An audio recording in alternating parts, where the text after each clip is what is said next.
Well, let's unpack this further now with Professor Bheki Mngomezu as well as Mpumelelo Zikalala.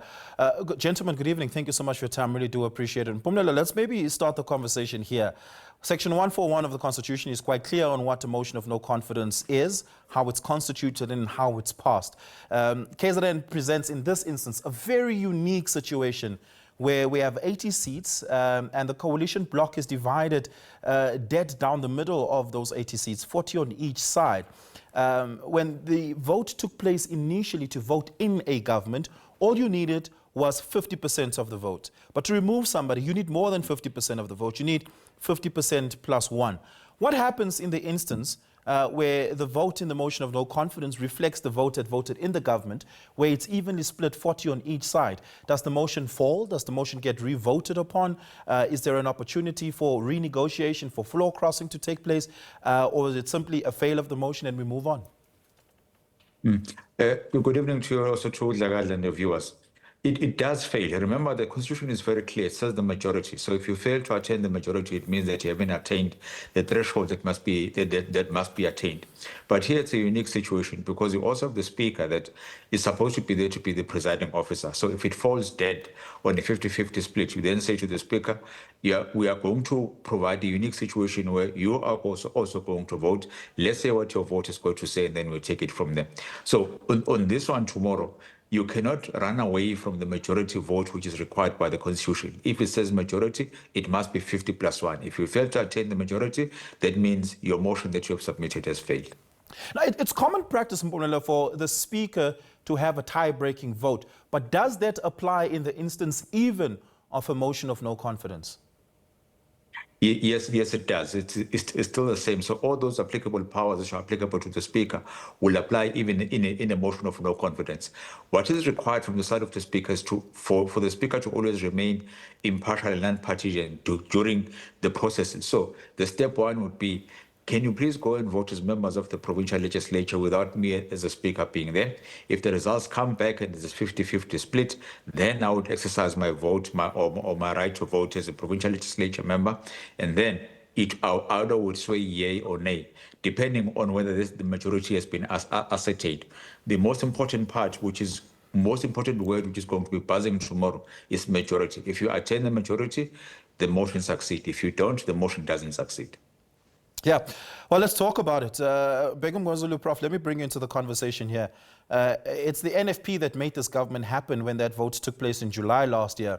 And it's potentially, again, the vote of the NFP that could be the undoing of this government.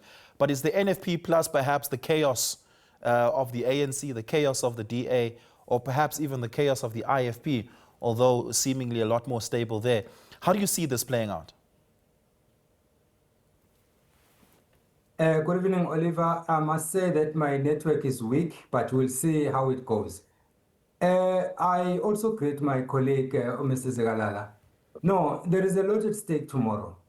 Whether you are doing pure maths or you do math lit, the end result is still the same. We don't know what the end result is going to be. Particularly because in this case, like you correctly pointed out also in the insert, that you have the IFP, the DA, and the ANC comprising 40%, which is, comprising 40, which is 50% of the legislature. Then you have the MK part with 37. Oh, Prof. Mngomezu, your line is just failing on us there. Let's see if we can get you back there. Prof, can you still hear us? Yes, I am back. Okay, there we go. Yeah. The last thing we heard you do was do the breakdown of the MK and EFF seats, which is 37 seats, plus the 2 of the EFF, meaning 39 seats. The 1 NFP seat would make it 40 seats there. That is correct. So then you will then have a stalemate. That is where then Mr. Zikalala's point comes in, because it would mean that it's split in half, 50-50. The Speaker will then have the deciding voice. Yeah. The network is as a result of lack of service delivery, which we've been talking about. Look, yeah, we'll take that for now. Mpumelelo, I want to bring you back into the conversation here. And I want to maybe take your attention back all the way to 2016, just about, maybe 15, in fact, when the Constitutional Court handed down what was a very seminal vote that established a new jurisprudence on a secret ballot. Now, it is not a given that there is a secret ballot. It must be requested, and the Speaker must apply their mind. And they could still reject a secret ballot. They don't necessarily have to acquiesce to it. And that might become procedurally contentious tomorrow. What are the legal considerations there around the secret ballot question tomorrow? In fact, it was the case which was brought by the UTM where the Court made it very clear to say, well, it is not a given that a secret ballot is going to be given by the Speaker, but due consideration must be given. Is it safe for members of the political parties to decide on their own? How close is the split between the two parties where the majority can or cannot be obtained? And the other thing would be, what are you scared of if you don't vote by virtue of a secret ballot? Is it such a sensitive matter that you need to have a look and see whether individuals voted within their party lines? But what I think in this case, if you look at the unique situation, especially of the NFP, I may not be a political analyst. However, there is a bit of miscommunication between the political party itself and the member of the legislature. So it might work to the advantage of all the parties that are there to say, let's vote on a secret ballot. If it goes either way, no one will know who voted in what particular manner. It would be purely based on the conscience of the political party, and it will end there. But the Constitutional Court and the law is very clear. Yes, a secret ballot can be obtained at the discretion of the Speaker, but be mindful, Speaker, if you say yes, you must provide reasons of why you are saying yes. But if you say no, then there must be substantial reasons of why you are saying, I'm denying you the opportunity to exercise a constitutional right and make sure that whatever manner in which you vote in, you vote in secret. Yeah, let's go back to the normative argument that was made by that was made by the erstwhile Chief Justice at the time. Very importantly was the public interest consideration there, Mpumelelo. And that is to say, you and I, as voters, care deeply what our representatives vote for and how they vote in Parliament. And the only way you and I can know that is if they vote out in the open.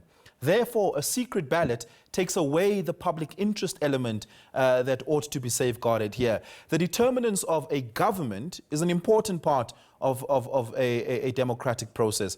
I would imagine that there are many voters who want to know who exactly their representatives will be voting for, or in which way of the motion their representatives will be voting for when that motion comes forward tomorrow. Is that an argument the Speaker can hold on to justify the denial of a secret ballot? It is definitely one that they can refer to say, at the end of the day, you must be accountable to the members of KZN.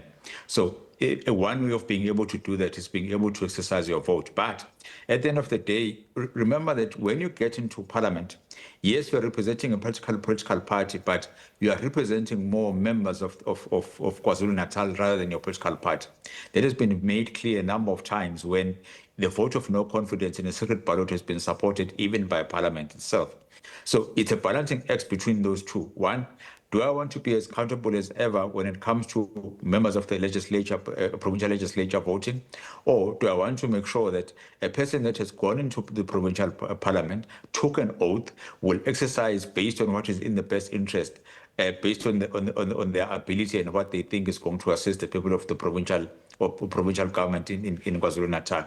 That is what will come under scrutiny. But regardless of either way in which the Speaker decides, it must be substantiated by any facts, and the facts where I'm standing, they are both equal on both sides, either through a vote of no secret ballot, or it becomes an open process.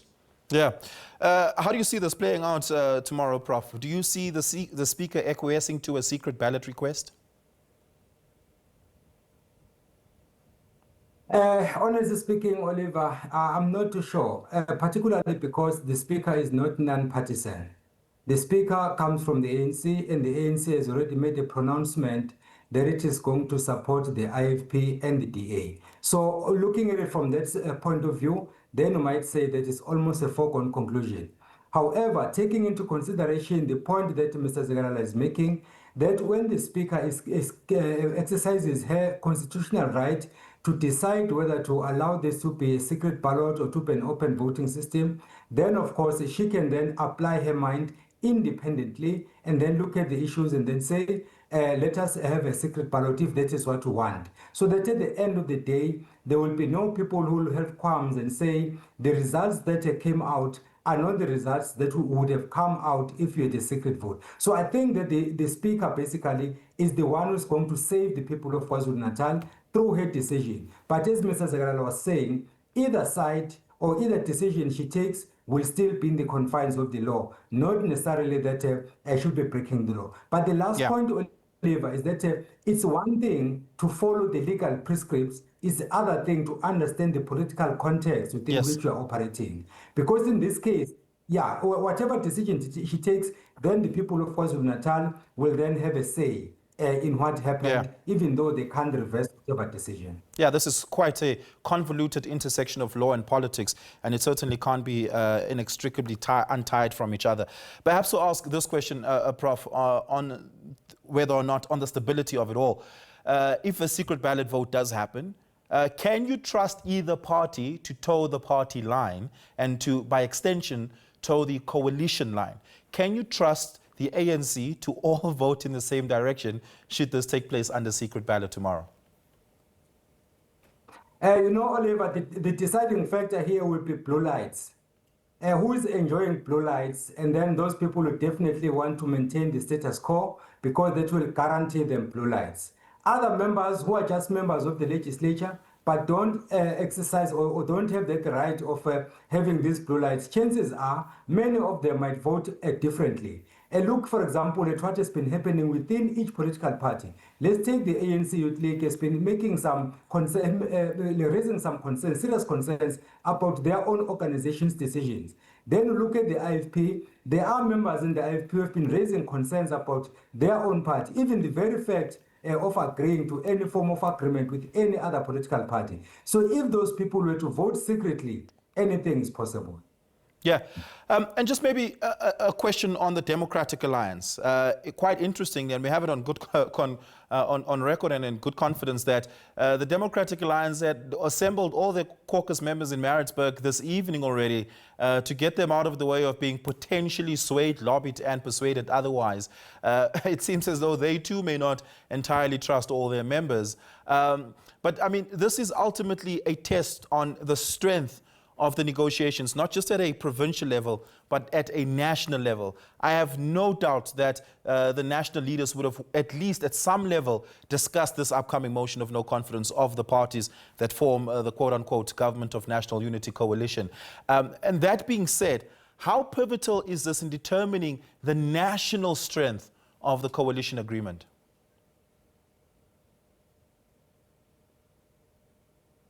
Is it me or Zikalala? Prof, that's for you. Okay. Whatever happens in KwaZulu-Natal will definitely have an impact at national level, even at a local government level.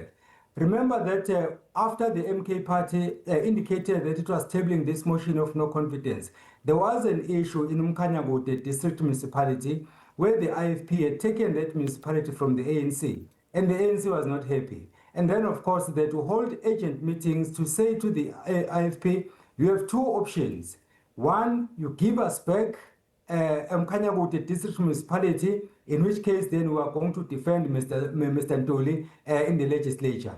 But then if you want to retain uMkhonto, the municipality, then you must kiss these blue lights goodbye. Not in so many ways, but that's exactly the context. And then at a national level, of course, if there is a problem in KwaZulu-Natal, in all probability, that will also have problems at a national level.